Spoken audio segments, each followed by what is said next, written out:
ਸਤਨਾਮ ਸ੍ਰੀ ਵਾਹਿਗੁਰੂ ਸਾਹਿਬ ਜੀ। ਸੋਰਠ ਮਹੱਲਾ ਪਹਿਲਾ ਚੌਤੁਕੇ। माए बाप को बेटा नीका, ससुर चतुर जवाई। बाल कन्या को बाप प्यारा, भाई को अत भाई। माए बाप को बेटा नीका, ससुर चतुर जवाई। बाल कन्या को बाप प्यारा, भाई को अत भाई। हुक्म पया बाहर घर छोड़िया, खिन मह भई पराई। नाम दान इस्नान ना मन मुख, तित तन धूड़ तुमाई। मन मानिया नाम सखाई, पाए परो गुर कै बलिहारै। जिन साची बूझ बुझाई, मन मानिया नाम सखाई। पाए परो गुर कै बलिहारै, जिन साची बूझ बुझाई। वाहिगुरु जी का खालसा, वाहिगुरु जी की फतेह। परम सन्मानी योग, जुगो जुग टल चवर छत्र तख्त दे मालिक। दया सिंध कृपा निध, गुरता गद्दी ते विराजमान सतगुरु। धन धन आद साहिब श्री गुरु ग्रंथ साहिब महाराज जियां दी पावन पवित्र हजूरी अंदर जुड़ बैठे सर्वत्र माई भाई वड्डियां भागां वाले हो, जिन्हां उत्ते सतगुरु सच्चे पातशाह जी ने कनेरी नदर बख्शिश कीती है। सचखंड श्री हरमंदर साहिब जी के दर्शन और श्री अमृतसर पावन सरोवर दे इशनान सतगुरु सच्चे पातशाह जी ने बख्शिश करके नवाजिया है। उत्थे ही सतगुरु सच्चे पातशाह जी ने हर रोज की तरह अमृत वेले प्रकाशमान होकर के अपन सारिਆਂ ਨੂੰ जो मुख वाक हुक्मनामा साहिब की बख्शिश की है, इस पावन मुख वाक की विचार करने वास्ते आप गुरुद्वारा मंजी साहिब दीवान हाल विखे जुड़ बैठे हाँ। सब तो पहला सतगुरु सच्चे पातशाह धन धन गुरु रामदास साहिब सच्चे पातशाह जियां दा कोटान कोट शुक्र शुक्र शुकराना है। अज दा मुख वाक जगत गुरु कलयुग प्रमाण सतगुरु पहली पातशाही सहब सतगुरु श्री गुरु नानक देव महाराज जियां दा उचारण किया होया। सोरठ राग अंदर 596 उत्ते ये पावन शब्द सुभाएमान है। ये पावन शब्द जिथे चौपदे हन उत्थे सरलेख अज आया है चौ तुके, भाव एक पदे दियां चार चार तुकां ने और 16 तुकां दा ये पावन शब्द है। सतगुरु सच्चे पातशाह जी ਸਾਨੂੰ ਸੰਸਾਰ ਦੀ ਅਸਲੀਅਤ ਤੋਂ ਵਾਕਿਫ ਕਰਾ ਰਹੇ ਹਨ। ਹੇ ਭਾਈ, ਤੂੰ ਇਸ ਮੋਹ ਦੀ ਦੁਨੀਆ ਵਿੱਚ ਜੀ ਰਿਹਾ ਹੈ। ਸਾਰੇ ਹੀ ਰਿਸ਼ਤੇ ਝੂਠੇ ਹਨ। ਗੁਰੂ ਤੋਂ ਬਲਿਹਾਰ ਜਾਈਏ, ਜਿਸ ਗੁਰੂ ਨੇ ਇਹ ਅਕਲ, ਇਹ ਸੂਝ, ਇਹ ਬੂਝ ਸਿੱਖ ਨੂੰ ਬਖਸ਼ਿਸ਼ ਕੀਤੀ ਹੈ।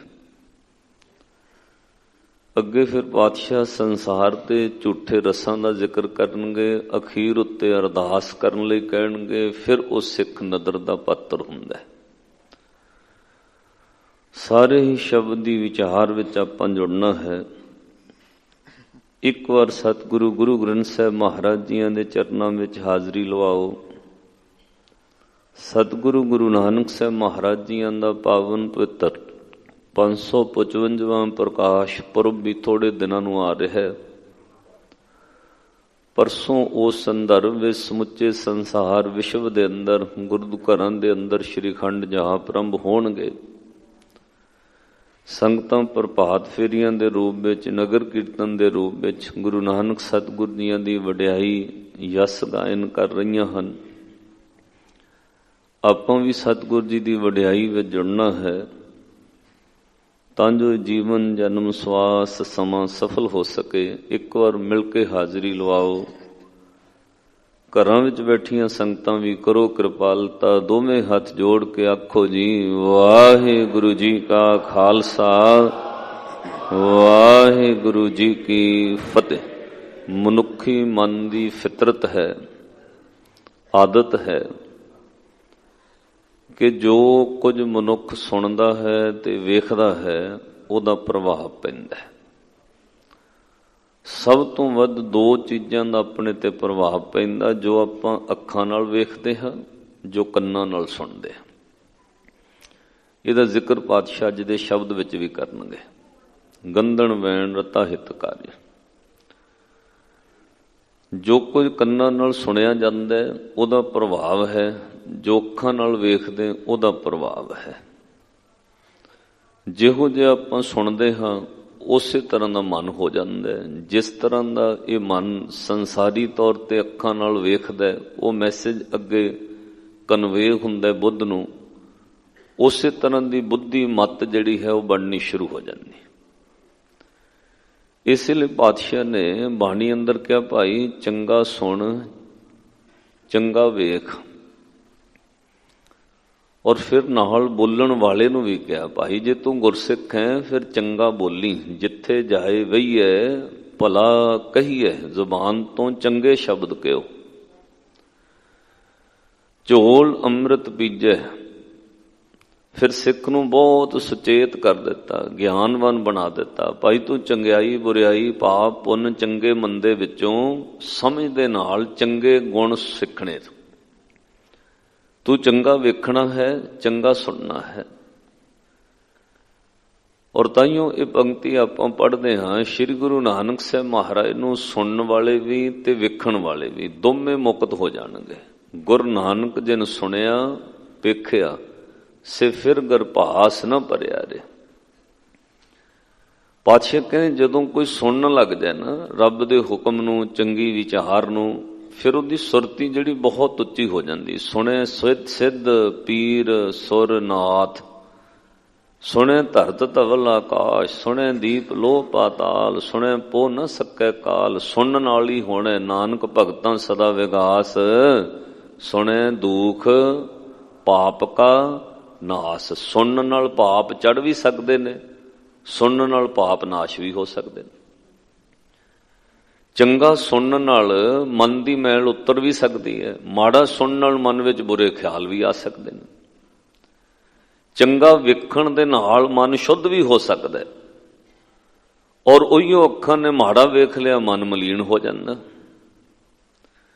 ਔਰ ਪਾਤਸ਼ਾਹ ਨੇ ਇੱਥੋਂ ਤੱਕ ਕਿਹਾ ਕਿ ਸੁਣਿਆ ਸਤ ਸੰਤੋਖ ਗਿਆਨ। ਭਾਈ ਤੇਰੇ ਮਨ ਵਿੱਚ ਸੰਤੋਖ ਸਤ ਰੂਪੀ ਗੁਣ ਜਿਹੜੇ ਹਨ, ਇਹ ਗਿਆਨ ਵੀ ਸੁਣਨ ਨਾਲ ਆਉਣਾ। ਇਸ ਲਈ ਸਾਧ ਸੰਗਤ ਆਪਾਂ ਸਤਿਗੁਰੂ ਦੇ ਕੋਲ ਰੋਜ਼ ਬੈਠਦੇ ਹਾਂ, ਇਕੱਲਾ ਬੈਠਣ ਨਾਲ ਨਹੀਂ। ਇੱਥੇ ਪਾਤਸ਼ਾਹ ਨੇ ਸੁਣਨ ਵਾਸਤੇ, ਗੁਰੂ ਦੇ ਦਰਸ਼ਨ ਕਰਨ ਵਾਸਤੇ, ਔਰ ਫਿਰ ਨਾਲ ਦੀ ਨਾਲ ਪਾਤਸ਼ਾਹ ਕਹਿਣਗੇ ਭਾਵੇਂ ਕੋਈ ਕਹਿ ਰਿਹਾ ਰਸਨਾ ਤੋਂ, ਭਾਵੇਂ ਸੁਣ ਰਿਹਾ, ਦੋਵਾਂ ਵਾਸਤੇ ਇੱਕ ਚੀਜ਼ ਬਹੁਤ ਜ਼ਰੂਰੀ ਹੈ। ਮਹਾਰਾਜ ਉਹ ਕੀ ਕਹਿੰਦੇ? ਭਾਉ। ਭਾਉ ਮੀਨਿੰਗ ਪ੍ਰੇਮ। ਪ੍ਰੇਮ ਨਾਲ, ਭਾਵਨਾ ਨਾਲ ਸੁਣ। ਜਦੋਂ ਗੁਰਦੁਆਰੇ ਆਈਏ ਉਦੋਂ ਇੱਕੋ ਚੀਜ਼ ਭੇਟਾ ਲੈ ਕੇ ਆਉਣੀ, ਗੁਰਦੁਆਰੇ ਲਾਏ ਭਾਵਨੀ, ਖਾਲੀ ਨਾ ਆਵੇ, ਕੋਈ ਭਾਵਨਾ ਨਾਲ ਆਵੇ। ਤਾਂ ਫਿਰ ਪਾਤਸ਼ਾਹ ਬਚਨ ਕਹਿਣਗੇ ਕਿ ਗਾਵੀਐ ਸੁਣੀਐ ਮਨ ਰੱਖੀਐ ਭਾਉ। ਪੜੋ, ਗਾਵੀਐ ਸੁਣੀਐ ਮਨ ਰੱਖੀਐ। ਮਹਾਰਾਜ ਮਿਲੇਗਾ ਕਿ ਕਹਿੰਦੇ ਦੁੱਖ ਪਰ ਹਰ ਸੁਖ ਕਰ ਲੈ ਜਾਏ। ਭਾਈ ਤੇਰੇ ਤੋਂ ਦੁੱਖ ਦੂਰ ਹੋਣ ਲੱਗ ਜਾਣਗੇ, ਹਿਰਦੇ ਘਰ ਵਿੱਚ ਸੁੱਖ ਹੋਣੇ ਸ਼ੁਰੂ ਹੋ ਜਾਣਗੇ। ਸ਼ੁਭ ਗੁਣ ਮਨ ਹਿਰਦੇ ਵਿੱਚ ਅਕਲ ਬਣ ਕੇ ਵਸਣ ਲੱਗ ਪੈਣਗੇ, ਮਾੜੇ ਗੁਣ ਦੂਰ ਹੋਣ ਲੱਗ ਪੈਣਗੇ। ਇਸ ਲਈ ਚੰਗਾ ਸੁਣ, ਚੰਗਿਆਂ ਕੋਲ ਬੈਠ। ਦੇਖੋ ਮਨ ਉਹੀ ਹੁੰਦਾ, ਕੋਈ ਤੁਹਾਨੂੰ ਬਾਹਰ ਨਿਕਲਦਿਆਂ ਘਰ ਤੋਂ ਸਵੇਰੇ ਕੋਈ ਬਚਨ ਕਹਿ ਦੇਵੇ ਫਲਾਨੇ ਬਾਰੇ ਰਾਤੀ ਸੁਣਿਆ ਕੁਛ, ਬਸ ਉਹ ਗੱਲ ਦੱਸਣ ਦੀ ਦੇਰ ਹੈ, ਸਾਰਾ ਦਿਨ ਤੁਹਾਡੇ ਮਨ ਵਿੱਚ ਉਹਦੇ ਪ੍ਰਤੀ ਮਾੜੇ ਫੁਰਨੇ ਚੱਲਣਗੇ। ਕਿਉਂਕਿ ਜਿਹੜੀ ਗੱਲ ਉਹਨੇ ਦੱਸ ਦਿੱਤੀ ਹੈ, ਹਾਲਾਂਕਿ ਉਹ ਗੱਲ ਕਲੀਅਰ ਨਹੀਂ ਵੀ ਸਹੀ ਵੀ ਹੈ ਕਿ ਝੂਠ ਹੈ, ਸੱਚ ਹੈ ਕਿ ਝੂਠ ਹੈ, ਕੋਈ ਪਤਾ ਨਹੀਂ, ਬਸ ਕਿਸੇ ਨੇ ਕਹਿ ਦਿੱਤਾ, ਸੁਣਨ ਨਾਲ ਉਹ ਚੀਜ਼ ਚੱਲ ਪੈਂਦੀ। ਸ਼੍ਰੀ ਗੁਰੂ ਨਾਨਕ ਸਾਹਿਬ ਮਹਾਰਾਜ ਜੀ ਨੇ ਲੋਕਾਂ ਦੀ ਸਰੋਤ ਔਰ ਦ੍ਰਿਸ਼ਟੀ ਦੋਵੇਂ ਚੀਜ਼ਾਂ ਸਹੀ ਕੀਤੀਆਂ ਯਾਤਰਾ ਕਰਕੇ। ਪਾਤਸ਼ਾਹ ਨੇ ਵੇਖਿਆ ਲੋਕਾਂ ਦਾ ਵੇਖਣਾ ਇੰਨਾ ਮੈਲਾ ਹੋ ਗਿਆ ਹੈ ਕਿ ਉਸ ਮਹਿਲ ਨੂੰ ਲੋਕ ਚੁੱਕ ਕੇ ਮੰਦਰਾਂ ਵਿੱਚ ਲੈ ਆਏ ਨੇ। ਇਸ ਤਰ੍ਹਾਂ ਦੇ ਮਥੁਰਾ ਵਿੱਚ ਤੇ ਹੋਰ ਥਾਵਾਂ ਤੇ ਮੰਦਰ ਬਣੇ ਸੀ ਜਿੱਥੇ ਸਾਧ ਸੰਗਤ ਬਹੁਤ ਗੰਦੀਆਂ ਤਸਵੀਰਾਂ ਬਣਾਈਆਂ ਹੋਈਆਂ ਸੀ, ਜਿਹਨੂੰ ਵੇਖ ਕੇ ਲੋਕ ਸ਼ਰਮ ਵਿੱਚ ਆਉਂਦੇ ਸੀ। ਧਰਮ ਦੇ ਨਾਮ ਉੱਤੇ ਸਭ ਕੁਝ ਚੱਲਣ ਲੱਗ ਪਿਆ। ਧਰਮ ਦੇ ਨਾਮ ਉੱਤੇ ਉਹ ਆਪਣੇ ਮਨਾਈਆਂ ਕਰਨ ਲੱਗ ਪਏ। ਤਾਈਓ ਪਾਤਸ਼ਾਹ ਨੇ ਬਚਨ ਕਹੇ ਮਾਇਨ ਚੇਲੇ ਨੱਚਣ ਗੁਰ, ਪੈਰ ਹਿਲਾਇਨ ਫੇਰਨ ਸਿਰ। ਉਸ ਵਕਤ ਦੇ ਜਿਹੜੇ ਗੁਰੂ ਬਣੇ ਹੋਏ ਸੀ ਆਪਣੇ ਆਪ ਨੂੰ, ਉਹ ਨੱਚ ਰਹੇ ਸੀ, ਚੇਲੇ ਸਾਜ਼ ਵਜਾਉਂਦੇ ਸੀ, ਉਹ ਆਪਣੇ ਮਨ ਦੀ ਐਸ਼ ਪ੍ਰਸਤੀ ਕਰਦੇ ਸੀ। ਇੱਕ ਬਾਬਾ ਤਾਂ ਪਿੱਛੇ ਜੇ ਹੁਣੇ ਥੋੜੇ ਸਾਲ ਹੋਏ ਜੇਲ੍ਹ ਵਿੱਚ PR ਹੋਇਆ, ਉਹਦੀਆਂ ਸੈਂਕੜੇ ਵੀਡੀਓ ਕੱਢ ਕੇ ਵੇਖ ਲਓ, ਹਜ਼ਾਰਾਂ ਲੋਕ ਬੈਠੇ ਨੇ, ਚੀਫ ਮਿਨਿਸਟਰ, ਹੋਮ ਮਿਨਿਸਟਰ, ਵੱਡੇ ਵੱਡੇ ਲੋਕ, ਉਹ ਨੱਚਦਾ ਸਟੇਜ ਉੱਤੇ। ਹੁਣ ਜੇਲ੍ਹ ਵਿੱਚ PR ਰਿਹਾ। ਕਿਉਂ ਭਾਈ? ਕਿਉਂਕਿ ਉਹ ਸਾਰਾ ਕੁਝ ਜੋ ਕੁਝ ਕਰ ਰਹੇ ਪਿੱਛੇ ਮਨਸਾ ਮੈਲੀ ਹੈ। ਗੰਦਣ ਵੈਣ ਰੱਤਾਂ ਹਿਤਕਾਰੀ, ਅੰਦਰ ਮਲੈਣ ਮੈਲੀਆਂ ਚੀਜ਼ਾਂ ਭਰੀਆਂ ਹੋਈਆਂ ਨੇ। ਉਹ ਸਿਰਫ ਧਰਮ ਦੀ ਆੜ ਵਿੱਚ ਉਹ ਕਰਮ ਕਰ ਰਿਹਾ। ਲੋਕੀ ਉਹਨਾਂ ਨੂੰ ਨਾ ਕਹਿਣ, ਇਸ ਲਈ ਉਹ ਇਸ ਤਰ੍ਹਾਂ ਦੇ ਕਰਮ ਕਰਦੇ। ਸ਼੍ਰੀ ਗੁਰੂ ਨਾਨਕ ਸਾਹਿਬ ਮਹਾਰਾਜ ਦੇ ਵੇਲੇ ਵੀ ਇਸ ਤਰ੍ਹਾਂ ਹੋ ਰਿਹਾ ਸੀ ਕਿ ਵਾਇਨ ਚਿੱਲੇ ਨੱਚਣ ਗੁਰ, ਪੈਰ ਹਲਾਇਨ ਫੇਰਨ ਸਿਰ। ਉੱਡ ਉੱਡ ਰਾਵਾ ਝੱਟੇ ਪਾਏ, ਵੇਖੇ ਲੋਕ ਹੱਸੇ ਕਰ ਜਾਏ। ਚਿੱਲੇ ਵੀ ਹੱਸਦੇ ਸੀ, ਵਾਹ ਜੀ ਵਾਹ, ਆਨੰਦ ਆ ਗਿਆ। ਔਰ ਸਭ ਕੁਝ ਇਸ ਤਰ੍ਹਾਂ ਹੋ ਰਿਹਾ ਸੀ। ਇਹਨੂੰ ਭਾਈ ਗੁਰਦਾਸ ਸਾਹਿਬ ਜੀ ਨੇ ਫਿਰ ਜ਼ਿਕਰ ਕੀਤਾ। ਕਹਿੰਦੇ ਚੇਲੇ ਬੈਠਣ ਘਰਾਂ ਵਿੱਚ, ਗੁਰ ਉੱਠ ਘਰੀ ਤੇ ਨਾੜੇ ਜਾਈ। ਚੇਲੇ ਸਾਜ ਵਜਾਏਂਦੇ ਨੱਚਣ, ਗੁਰੂ ਬਹੁਤ ਵਿਦ ਭਾਈ। ਪਰ ਜਾਂਦੀ ਗਿਆਨ ਬਿਨ, ਕੂੜਕ ਸਤ ਮੁਖੋਂ ਲਾਈ। ਇਸ ਪੌੜੀ ਦੇ ਅਖੀਰ 'ਚ ਜਾ ਕੇ ਪਤਾ ਕੀ ਕਿਹਾ? ਵਰਤਿਆ ਪਾਪ ਸਵਸ ਜਗ ਮਾਹੀ। ਭਾਈ ਸਾਰੇ ਜਗਤ ਵਿੱਚ ਪਾਪ ਵਰਤ ਰਿਹਾ ਸੀ। ਧਰਮ ਦੇ ਨਾਮ ਉੱਤੇ ਕਰਮ ਹੋ ਰਹੇ ਸੀ। ਇਸ ਲਈ ਸ੍ਰੀ ਗੁਰੂ ਨਾਨਕ ਸਾਹਿਬ ਮਹਾਰਾਜ ਜੀ ਨੇ ਸਭ ਤੋਂ ਵੱਧ ਪਾਤਸ਼ਾਹ ਦੀਆਂ ਜਿੰਨੀਆਂ ਚਾਰ ਉਦਾਸੀਆਂ ਧਾਰਮਿਕ ਸਥਾਨਾਂ ਵੱਲ, ਭਾਵੇਂ ਉਹ ਹਿੰਦੂ ਮੱਤ ਦੇ ਮੰਦਰ ਸਨ, ਭਾਵੇਂ ਉਹ ਜੋਗੀਆਂ ਦੇ ਮੱਠ ਸੀ, ਭਾਵੇਂ ਉਹ ਮੁਸਲਮਾਨਾਂ ਦੇ ਮੱਕਾ ਕਾਬਾ ਸੀ, ਪਾਤਸ਼ਾਹ ਨੇ ਉਹਨਾਂ ਦੇ ਧਾਰਮਿਕ ਸਥਾਨਾਂ ਵੱਲ ਯਾਤਰਾ ਕੀਤੀ। ਕਿਉਂ? ਭਾਈ ਤੁਸੀਂ ਧਰਮ ਨੂੰ ਪਹਿਲਾਂ ਸਹੀ ਦਿਸ਼ਾ ਵਿੱਚ ਲਿਆ। ਦੋ ਚੀਜ਼ਾਂ ਸਮਾਜ ਵਿੱਚੋਂ ਜੇ ਖਤਮ ਹੋ ਗਈਆਂ, ਇਹ ਧਰਤੀ ਗਰਕਣ ਤੇ ਆ ਜਾਏਗੀ, ਦੁਨੀਆ ਨਰਕ ਬਣ ਕੇ ਰਹਿ ਜਾਏਗੀ। ਸ਼ਰਮ ਤੇ ਧਰਮ ਦੋਵੇਂ ਚੀਜ਼ਾਂ ਜ਼ਰੂਰੀ ਸਨ। ਉਸ ਵਕਤ ਦੋਏ ਚੀਜ਼ਾਂ ਸਾਧ ਸੰਗਤ ਖਤਮ ਹੋ ਰਹੀਆਂ ਸੀ। ਸ਼ਰਮ ਧਰਮ ਦੋਏ ਛੱਪ ਖਲੋਏ ਤੇ ਕੀ ਹੋਇਆ ਸੀ? ਕੂੜ ਫਿਰੇ ਪ੍ਰਧਾਨ ਵੇ ਲਾਲੋ। ਲੋਕਾਂ ਵਿੱਚੋਂ ਸ਼ਰਮ ਖਤਮ ਹੋ ਗਈ ਸੀ। ਅੱਛਾ ਮਾਫ ਕਰਿਓ, ਜਦੋਂ ਤੁਸੀਂ ਅੱਜ ਦੇ ਵਕਤ ਨੂੰ ਹੁਣ ਦੇ ਸਮੇਂ ਨੂੰ ਕੰਪੇਅਰ ਕਰਕੇ ਵੇਖੋਗੇ, ਸਾਰੀਆਂ ਪੌੜੀਆਂ ਤੇ ਪਾਤਸ਼ਾਹ ਦੀ ਬਾਣੀ ਵਿੱਚੋਂ ਕੱਢ ਕੇ ਪੜ੍ਹ ਲਿਓ, ਤੁਸੀਂ हैरान होवोगे। 550 साल वाला जमाना फिर घूम के मोहरे आउण लग पिया। लोकां विचों शर्म अज भी खत्म हो रही है। अज भी प्रचार उत्ते बहुत कुछ सोच विचार करन दी लोड़ है। असीं पातशाह दा मैसेज किवें लोकां तक पहुंचाईए, किवें ये सारी सृष्टि जिहड़ी फिर सड़न लग पई है ये किवें शांत होवे। बाणी मौजूद है, साध संगत बाणी विच उहिओ ताकत है, सब कुछ वो वरत सकदा है, पर उहनूं वरताउणा किवें ये वेखणा है। अज भी उहिओ कुछ हो रहा। लोकां विचों शर्म खत्म हो गई। अज तो 20, 25, 30, 40 साल पहलां तुसीं वड्डियां उमरां दे बैठे हो, घरां विच कई चीज़ां दी शर्म सी। जे वड्डियां ने किसी विआह शादी उत्ते कोई खुशी मनाउणी तां भी मैं वो बजुर्ग वेखे ने छोटे हुंदिआं, उन्हां किते अलग बह के हवेली विच दरवाजा भेड़ के उत्थे कोई शराब माड़ी मोटी पीनी। हुण लोकां चों शर्म खत्म हो गई। हुण तां वरताउण वास्ते बीबियां बच्चियां रखीआं ने, पैसिਆਂ ते कुड़ियां मिल रही ने, पैलसां विच वरताउण वास्ते आपां लड़कियां रख लियां पैसिਆਂ ते, और घर परिवार विच अपने बच्चों तो पोतियां तो नौहां तो पीण लग्गिआं पानी मंगिया जा रहा है, लियाओ इत्थे जग रखिओ। ਇਹਦਾ मतलब चीज गल्लां तुहानूं कौड़ियां लगणगीਆਂ। शर्म फिर खत्म हो रही है। जिथे शर्म ना रवे उत्थे धर्म नहीं रहेगा। दो ही चीज़ां उड़ जाणगीਆਂ। इसे लिए बाणी अंदर जदों ये शर्म ते धर्म शब्द आउणा, पहला शर्म होना। शर्म धर्म दोए छप खलोए, कूड़ फिरै प्रधान वे लालो। भाई पहला शर्म ते धर्म, जदों शर्म खत्म हो गई उदों धर्म भी खत्म हो। लज्जा होनी मन में बहुत जरूरी है। अखां दी शर्म होनी बंदे नूं बहुत जरूरी है धार्मिक दुनिया में। और श्री गुरु नानक साहब महाराज जी ने लोकां दे अंदर वो चीज पैदा की। पातशाह ने उन्होंने घरां में जाके वो अस्थानां ते धार्मिक अस्थानों उत्ते लोकां नूं सच दी आवाज दी। ये नहीं कहा वे तुहाडा धर्म माड़ा है, ये नहीं कहा तुहाडे ग्रंथ माड़े ने। वेद कतेव कहो मत झूठे, झूठा जो ना विचार है। इन्नी गल कही भाई तुसीं विचार नहीं कीती तां झूठे हो। तुसीं उहदी विचार अपने हिसाब नाल गलत कर रहे हो। अपनी जीभां दे रस वास्ते तुसीं धर्म की व्याख्या गलत कर रहे हो। श्री गुरु नानक साहब महाराज ने सिद्धा मंदिर विच बह के 40 साल दे पुजारी नूं यह गल कही, सुन पंडे क्या लिखो जंजाला, लिख राम नाम गुरमुख गोपाला। भाई तू गलत कर रहे हैं, धर्म दे नाम उत्ते ईर्खा हो रही। जो मक्के में श्री गुरु नानक साहब महाराज तो काजी पुछदे, कहते महाराज ये तो तुसी बहुत बड़ी कला विखाती साडी सुरत समझाउण वास्ते सानू, कि जिधर नूं तुहाडे पैर कीते उधरले पासे नूं ओ काबा घुम गया। महराब उधरले पासे घुम गई काबे दी, जिधर तुहाडे पैर गए ने। जीवन मारी लत दी किहड़ा सुत्ता कुफर कुफारी।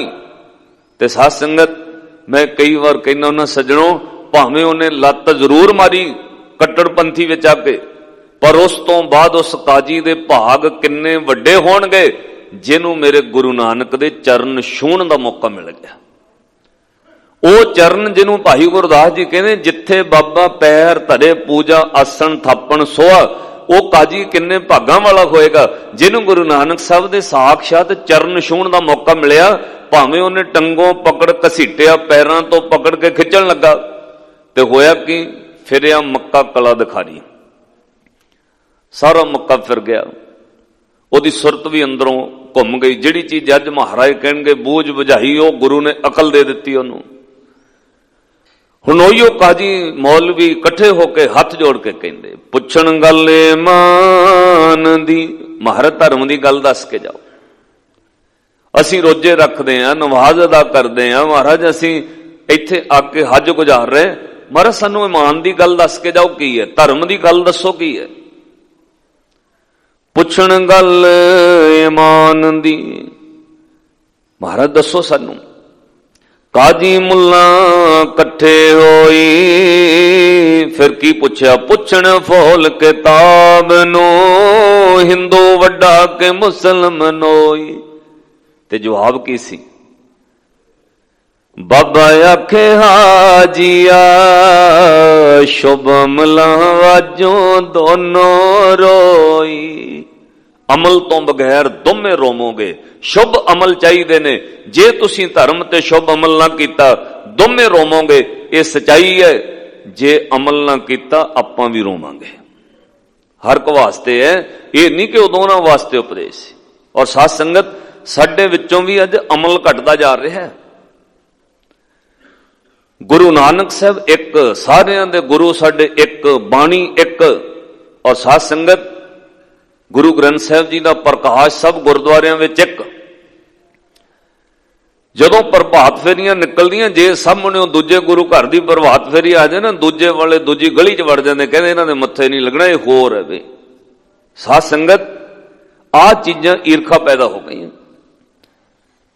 ਇੱਕ ਥਾਂ ਤੇ ਅਸੀਂ ਬਹਿਣ ਤੋਂ, ਇੱਕ ਦੂਏ ਦੇ ਮੂੰਹ ਮੱਥੇ ਲੱਗਣ ਤੋਂ, ਇਹ ਚੀਜ਼ਾਂ ਸਾਡੇ ਅੰਦਰ ਈਰਖਾ ਪੈਦਾ ਹੋਣ ਲੱਗ ਪਈ। ਇੱਕ ਜਗ੍ਹਾ ਤੇ ਨਹੀਂ ਅਸੀਂ ਬਹਿ ਸਕਦੇ। ਅੰਦਰ ਈਰਖਾ ਦਵੈਸ਼। ਗੱਲ ਚੰਗੀ ਹੁੰਦੀ ਹੈ, ਪਰ ਉਹ ਕਹਿੰਦਾ ਗੱਲ ਤਾਂ ਬਹੁਤ ਚੰਗੀ ਹੈ ਸੱਜਣਾ, ਮੰਨਣੀ ਪਤਾ ਕਿਉਂ ਨਹੀਂ, ਵਿਰੋਧ ਅਸੀਂ ਪਤਾ ਕਿਉਂ ਕਰਨਾ, ਕਿਉਂਕਿ ਤੂੰ ਨਹੀਂ ਸਾਨੂੰ ਪਸੰਦ। ਗੱਲ ਤੇਰੀ ਠੀਕ ਹੈ, ਪਰ ਤੇਰੀ ਗੱਲ ਦਾ ਵਿਰੋਧ ਇਸ ਲਈ ਕਰਨਾ ਕਿਉਂਕਿ ਤੂੰ ਸਾਨੂੰ ਪਸੰਦ ਨਹੀਂ। ਮਾਫ ਕਰਿਓ ਸਾਧ ਸੰਗਤ, ਇੱਥੇ ਆ ਕੇ ਅਸੀਂ ਧਰਮ ਨੂੰ ਖਿਲਾਰ ਦਿੱਤਾ। ਔਰ ਇਹ ਸਾਡੇ ਤੇ ਲਾਗੂ ਹੋਣਾ ਫਿਰ ਕਿ ਬਾਬਾ ਆਖੇ ਹਾਜੀਆ ਸ਼ੁਭ ਅਮਲਾਂ ਵਾਜੋਂ ਦੋਨੋਂ ਰੋਈ। ਹੁਣ ਜਿਹੜੀ ਅਗਲੀ ਗੱਲ ਪਾਤਸ਼ਾਹ ਨੇ ਕਹੀ, ਜਦੋਂ ਸਾਰੀਆਂ ਗੱਲਾਂ ਕਰ ਲਈਆਂ, ਹਜ਼ੂਰ ਮਰਦਾਨੇ ਨੂੰ ਇਸ਼ਾਰਾ ਕਰਦੇ, ਕਹਿੰਦੇ ਚੱਲ ਮਰਦਾਨਿਆਂ ਚਲੀਏ। ਬਸ ਖੁਦਾ ਦੇ ਘਰੋਂ ਇੰਨਾ ਹੀ ਸਮਝਾਉਣ ਦਾ ਸਾਨੂੰ ਹੁਕਮ ਸੀ। ਫਿਰ ਪਾਤਸ਼ਾਹ ਇੰਨੀ ਪੰਕਤੀ ਕਹਿ ਕੇ ਉੱਠ ਖੜੇ ਉਸ ਕਾਬੇ ਦੀ ਯਾਰ ਤੋਂ। ਹਜ਼ੂਰ ਫਿਰ ਆਹ ਗੱਲ ਕਹਿ ਕੇ ਤੁਰ ਪਏ, ਕਹਿੰਦੇ ਚੱਲ ਮਰਦਾਨਿਆਂ ਚਲੀਏ। ਹਿੰਦੂ ਮੁਸਲਮਾਨ ਦੋਏ ਦਰਗਾਹ ਅੰਦਰ ਲੈਣ ਨਾ ਟੋਈ, ਦਰਗਾਹ ਅੰਦਰ ਲੈਣ ਨਾ ਟੋਈ, ਦਰਗਾਹ ਅੰਦਰ ਲੈਣ ਨਾ ਟੋਈ। ਕਾਜ਼ੀਆਂ ਦੀ ਧਾਹ ਨਿਕਲ ਗਈ, ਹੱਥ ਜੋੜ ਕੇ ਮਗਰ ਭੱਜੇ, ਮਹਾਰਾਜ ਇੰਜ ਨਾ ਕਹੋ ਸਾਨੂੰ ਦਰਗਾਹ ਵਿੱਚ ਢੋਈ ਨਹੀਂ ਮਿਲਣੀ, ਮਹਾਰਾਜ ਸਾਨੂੰ ਰਾਹ ਦੱਸ ਕੇ ਜਾਓ, ਢੋ ਕਿਵੇਂ ਮਿਲਣੀ। ਪਾਤਸ਼ਾਹ ਸਾਨੂੰ ਰਾਹ ਦੱਸੋ, ਦਰਗਾਹ ਵਿੱਚ ਸਾਨੂੰ ਢੋਈ ਕਿਵੇਂ ਮਿਲੇਗੀ। ਹਜ਼ੂਰ ਨੇ ਕਿਹਾ ਸ਼ੁਭ ਅਮਲ ਕਰੋ। ਮੁਸਲਮਾਨ ਮੋਮ ਦਿਲ ਹੋਵੇ, ਅੰਤਰ ਕੀ ਮਲ ਦਿਲ ਤੇ ਧੋਵੇ। ਅੰਦਰੋਂ ਦਿਲ ਵਿੱਚੋਂ ਮਹਿਲ ਕੱਢੋ। ਤੁਹਾਡਾ ਦਿਲ ਮੋਮ ਵਰਗਾ ਨਰਮ ਹੋਣਾ ਚਾਹੀਦਾ, ਤੁਹਾਨੂੰ ਦੂਜੇ ਤੇ ਦਇਆ ਹੋਣੀ ਚਾਹੀਦੀ ਹੈ। ਜੇ ਦਿਲ ਵਿੱਚੋਂ ਮਹਿਲ ਨਹੀਂ ਨਿਕਲੀ, ਤੁਸੀਂ ਸੱਚੇ ਮੁਸਲਮਾਨ ਨਹੀਂ। ਦਰਗਾਹ ਅੰਦਰ ਲੈਣ ਨਾ ਢੋਈ, ਦਰਗਾਹ ਵਿੱਚ ਢੋ ਨਹੀਂ ਮਿਲੇਗੀ। ਅੱਜ ਸਾਧ ਸੰਗਤ ਇਹ ਸਾਨੂੰ ਵੀ ਵਿਚਾਰਨ ਦੀ ਲੋੜ ਹੈ। ਕਿਤੇ ਸਿੱਖ ਦੇ ਪ੍ਰਤੀ ਮਹਿਲ ਰੱਖ ਕੇ ਤੇ ਨਹੀਂ ਬੈਠਾ ਮਨ ਵਿੱਚ। ਇਹ ਅਸੀਂ ਵੀ ਆਪਣੇ ਮਨਾਂ 'ਚ ਵਿਚਾਰਨਾ। ਦੇਖੋ ਗੁਰਪੁਰਬ ਮਨਾਉਣ ਨਾਲ ਤਾਂ ਫਾਇਦਾ ਹੋਣਾ ਜੇ ਮਨਾਂ 'ਚੋਂ ਮਹਿਲ ਨਿਕਲਣੀ ਸ਼ੁਰੂ ਹੋ ਜਾਏ। ਆਪੋ ਆਪਣੇ ਮਨ ਦੀ ਮਹਿਲ ਸਭ ਨੂੰ ਪਤਾ ਹੈ।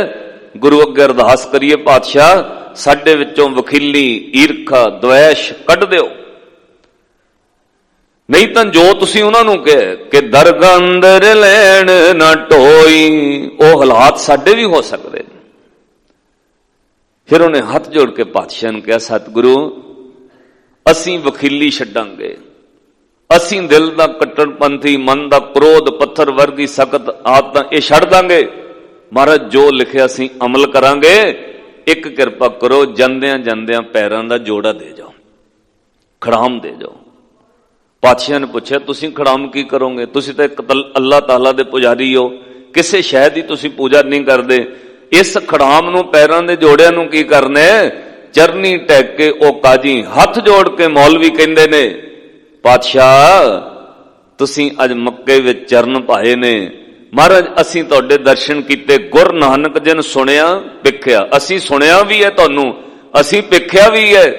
ਪਰ ਸਤਿਗੁਰੂ ਸਾਡੀ ਉਮਰ ਕੋਈ 40, 50, 60, 70 ਸਾਲਾਂ ਬਾਅਦ ਵੇਖਣ ਵਾਲਿਆਂ ਨੇ ਮਰ ਜਾਣਾ। ਅਸੀਂ ਇਸ ਸੰਸਾਰ ਤੋਂ ਹਯਾਤੀ ਮੁੱਕ ਜਾਣੀ ਹੈ। ਪਰ ਸਤਿਗੁਰੂ ਆਪਣੇ ਪੈਰਾਂ ਦੀ ਖੜਾਮ ਜੋੜਾ ਦੇ ਜਾਓ, ਅਸੀਂ ਮੱਕੇ ਵਿੱਚ ਰੱਖ ਕੇ ਪੂਜਾਂਗੇ। ਕਿਉਂ? ਰਹਿੰਦੀ ਦੁਨੀਆ ਤੱਕ ਸਾਡੀ ਕੁੱਲ ਵੰਸ਼ਾਂ ਦੇ ਧਰਮ ਦੇ ਲੋਕ ਯਾਦ ਰੱਖਣਗੇ ਕਦੇ ਮੱਕੇ ਵਿੱਚ ਵੀ ਅੱਲਾਹ ਤਾਲਾ ਦੇ ਚਰਨ ਪਏ ਸੀ, ਕਦੇ ਮੱਕੇ ਵਿੱਚ ਵੀ ਖੁਦਾ ਦੇ ਚਰਨ ਪਏ ਸੀ। ਮਹਾਰਾਜ ਜੋੜਾ ਦੇ ਜਾਓ। ਤਾਂ ਭਾਈ ਗੁਰਦਾਸ ਸਾਹਿਬ ਨੇ ਲਿਖਿਆ, ਕਹਿੰਦੇ ਧਰੀ ਨਿਸ਼ਾਨੀ ਕੌਸ ਦੀ, ਪਾਤਸ਼ਾਹ ਦੇ ਚਰਨਾਂ ਦਾ ਜੋੜਾ ਲਿਆ। मक्के अंदर पूज कराई, घर घर बाबा पूजिए, हिंदू मुसलमान गवाई। एक बेनती कਰਾਂ, कैसा उपदेश होएगा हजूर दा।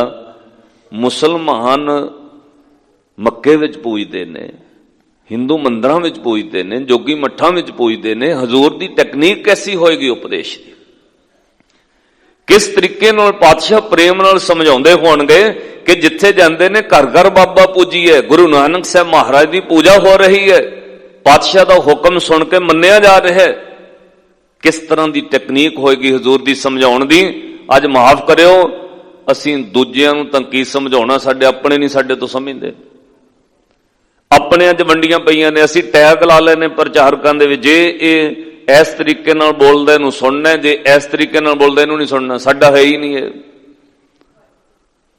मैं एक बार कैनेडा ठहरे होया सी ते मैनूं 5-4 वो भी बंदे विद्वान ने और कौम विच एक सज्जण ते बहुत उच्चे अहुदे ते रहा, उन्होंने मैनूं बुला लिया। कहते भाई साहब जी मगर अपना नाम बदलो। मैं जी क्यों? कहते तुसीं मगर लुधियाने वाले ना लाया करो। मैं जी मुश्किल की है?